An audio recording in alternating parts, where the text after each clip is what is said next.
אמר רבי אלעזר, אמר רבי חנינא. Welcome to Meah Online, a podcast of Hebrew College. Learn more about Meah Online and sign up for our intensive courses at www.hebrewcollege.edu/Meah Online. Meah is spelled M-E-A-H. Today's podcast is part of a series in which we explore the Meah Online course, Journey Through the Bible, with renowned Bible scholar, Professor Mark Brettler from Duke University. In this episode, Dr. Brettler explores Genesis and the creation story. Now that we have isolated the boundaries of the first creation story, how should we interpret that particular story? As I mentioned in a previous segment, we interpret not only on the basis of what words mean, but on the basis of structure. And you might want to do this with the Bible in front of you. But if you take a look at this first creation story, you will see that there are quite a few phrases which are repeated in just about every section. God said, and it was so. God called something. After God calls it, God sees that it was good. And depending on your translation, there was morning, there was evening, or there was setting and there was dawning of a particular day. A second step after noting all of these repetitions is to realize that these repetitions have a function. They claim that the world as it exists is ordered. It was created by God, who was a boss, who was a careful boss, who cared about order and everything being in exactly the right place. And furthermore, that everything that was created was good, and at the end of creation, everything is very good. But I would like to ask you to think about the following question. All of you know that the Bible narrates 6 days of creation. Where does day 1 begin? I'd like you to look at this with me in this particular translation, which differs a little from yours. It is by Everett Fox, a biblical scholar and translator. You could also find this listed under Everett Fox, the 5 books of Moses, which might suggest that he is the author of the Torah, but in this particular case only suggests that he is the translator.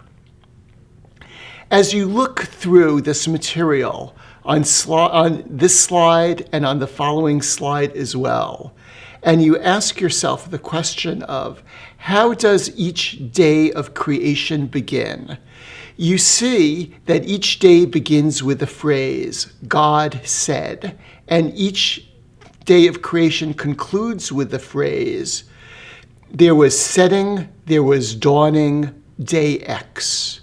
You see this on this slide, where day 1 of creation really begins in verse 3 and concludes in verse 5. In the same way as you see on this slide that the second day of creation begins in day 6 with God said and concludes in verse 8. There was setting, there was dawning, second day. That means that what you have in Genesis chapter 1, verses 1 and 2, is not really the first day of creation, but represents what I would like to call pre-creation.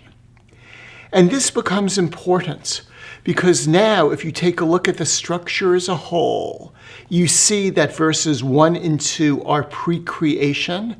The beginning of chapter 2, verses 1 through 4a might be called post-creation, and they help to structure the first creation story.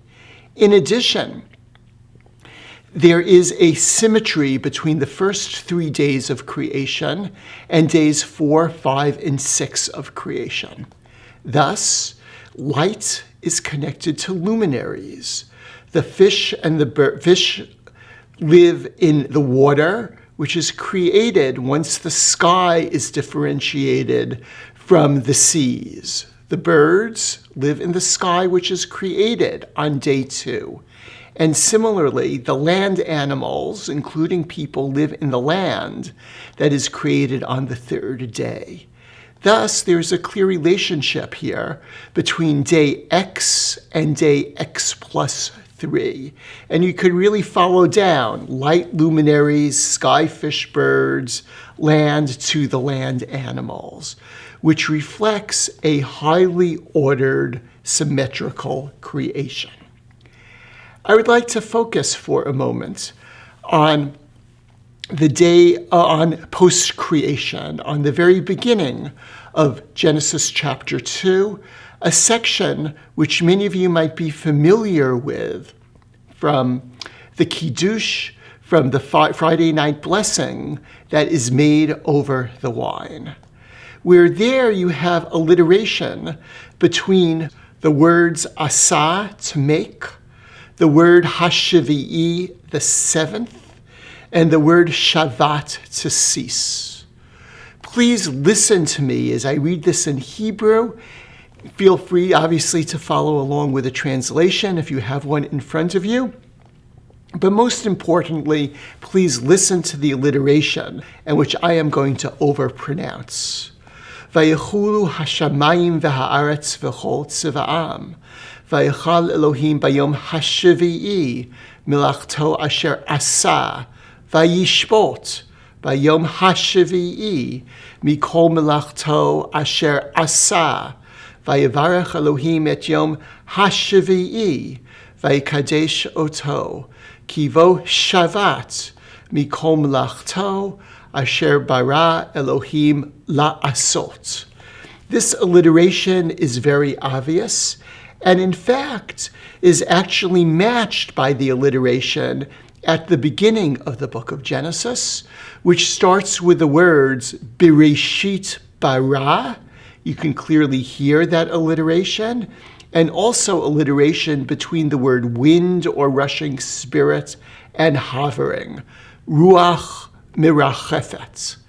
Thus, if you go back and you look at the chart of the various days, you will see that pre and post creation also match each other in terms of being alliterative. But please recall the last segment in which I discussed myth. There I said that myths should not be taken literally and that they charter or reflect various value judgments.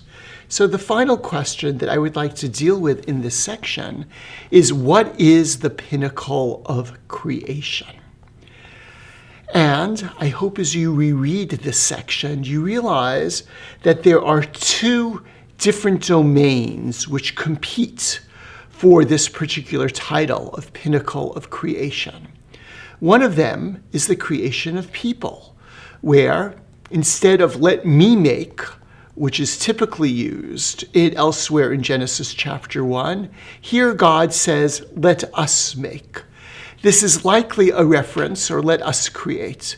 This is likely a reference to God consulting with his heavenly cabinet, with what most people think of as angelic beings. For more on this, and particularly on its post-biblical interpretation, please look at one of the optional textbooks for this particular Meah unit from James Kugel, The Bible as It Was, where on pages 61 to 63, he has a wonderful section called God and Someone Else. People are also special because only people are created in the image of God, which probably means the physical image of God. People look like God.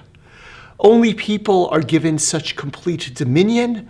Only after people are created is the creation exceedingly good.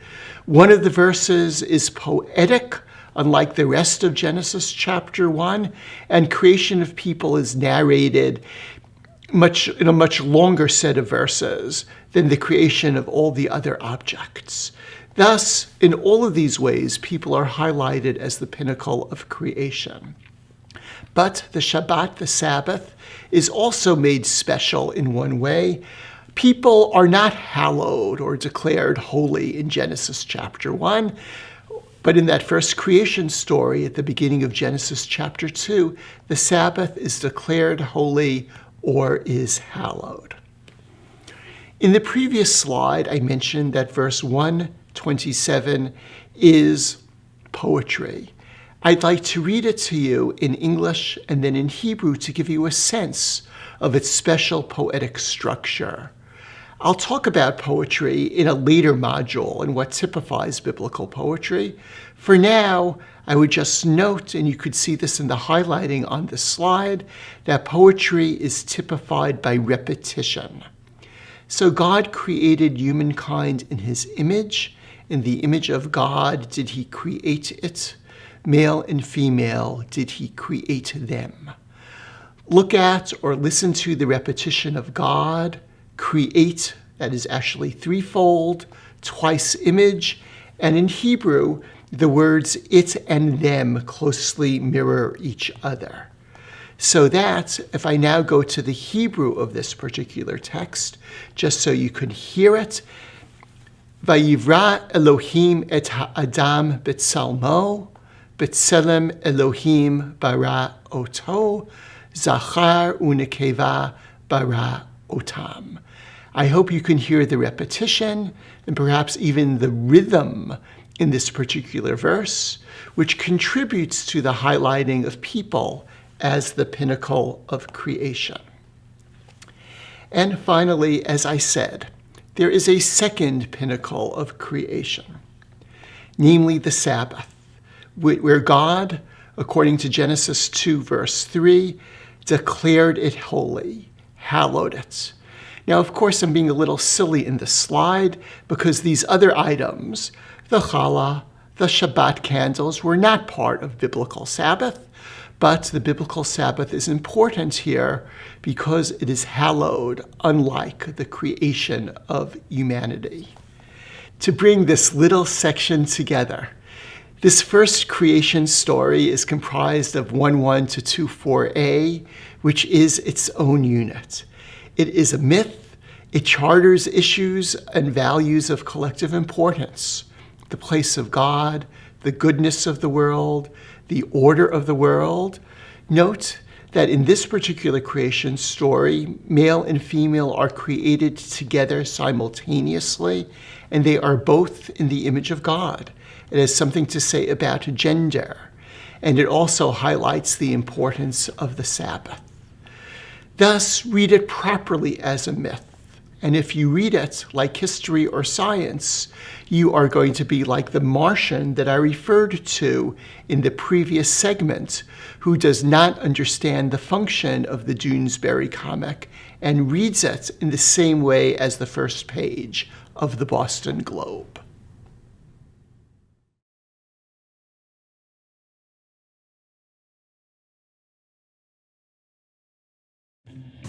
That's it for today. Learn more about Meah online, including how you can help a member of the armed services take our paid online courses at www.hebrewcollege.edu/meahonline. We'd love your feedback about today's show. Email us at meahonline@hebrewcollege.edu. If you like the show, please leave us a review in iTunes or whichever podcasting service you use to subscribe. Our music is from Gala, a 10th anniversary celebration of the Rabbinical School of Hebrew College. Thanks for listening.